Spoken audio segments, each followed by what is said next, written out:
কাজী নজরুল ইসলামের লেখা কান্ডারি হুঁশিয়ার কবিতার নামকরণ কতখানি সার্থক তা আলোচনা করব। কান্ডারি হুঁশিয়ার মূলত কোরাস সঙ্গীত হিসাবে যেমন তেমনই কবিতা হিসাবেও এর একটা মূল্য আছে। নামকরণ আলোচনার প্রসঙ্গে আমরা এই মূল্যটাই বিচার বিশ্লেষণ করব। কবি নজরুল কান্ডারি হুঁশিয়ার কবিতাটির মধ্যে দিয়ে ভারতবর্ষের স্বাধীনতা সংগ্রামের এক সংকটময় পরিস্থিতির কথা তুলে ধরেছেন। এই সংকটময় পরিস্থিতির কথা তুলে ধরবার জন্য একটা রূপকের আশ্রয় গ্রহণ করেছেন।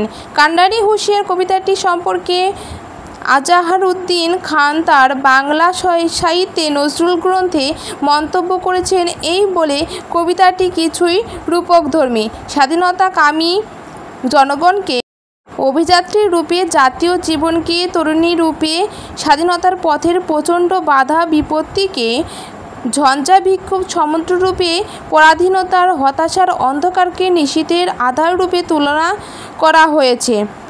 অগণিত বাধা বিপত্তিকে আগ্রহ করে যিনি স্বাধীনতার কূলে নৌকাকে ভিড়িয়ে দেবেন তিনিই হলেন এ কবিতার কান্ডারি।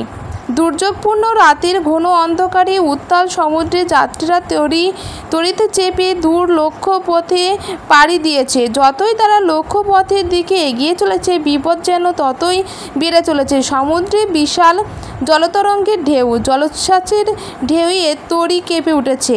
ভয়ে মাঝিও তার লক্ষ্যপথ হারিয়ে ফেলেছে।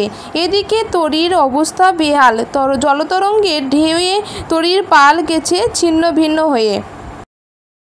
কান্ডারিকে যে এই সংকটময় রাতের অন্ধকারকে তড়িবে যাত্রীদের লক্ষ্যপথে পৌঁছে দিতে পারবে। কান্ডারিকে লক্ষ্যপথে এগিয়ে যাওয়ার সময় কবি সতর্ক করে দিয়েছেন। কবি কান্ডারিকে স্মরণ করিয়ে দিয়েছেন সকল শ্রেণীর যাত্রীকে নিয়ে তাকে যাত্রাপথে পাড়ি দিতে হবে। এই অসহায় মানুষ উত্তাল সমুদ্রের জলে পড়ে গেছে, তাদের মধ্যে কেউ সাঁতার জানে না বলেই এরা মৃত্যু পথযাত্রী। কবি সেই সব অসহায় মৃত্যু পথযাত্রীদের তড়িতে তুলে নিয়ে লক্ষ্যপথে এগিয়ে যাওয়ার জন্য কান্ডারিকে নির্দেশ দিয়েছেন।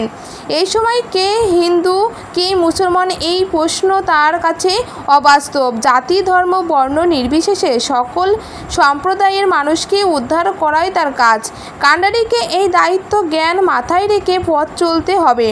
বিভ্রান্ত হয়ে মাঝপথে গিয়ে কর্তব্যের অবহেলা করা চলবে না। কান্ডারিকে উজ্জীবিত করার জন্য পলাশীর প্রান্তরের কথা স্মরণ করিয়ে দিয়েছেন। তিনি এও স্মরণ করিয়ে দিয়েছেন যে ওই গঙ্গার ভারতবর্ষের স্বাধীনতার সূর্য একদিন অস্ত গিয়েছিল, আবার দেশের শত শত সন্তানের রক্তে রাঙা হয়ে নতুন স্বাধীনতার সূর্য পুনরায় উদিত হবে।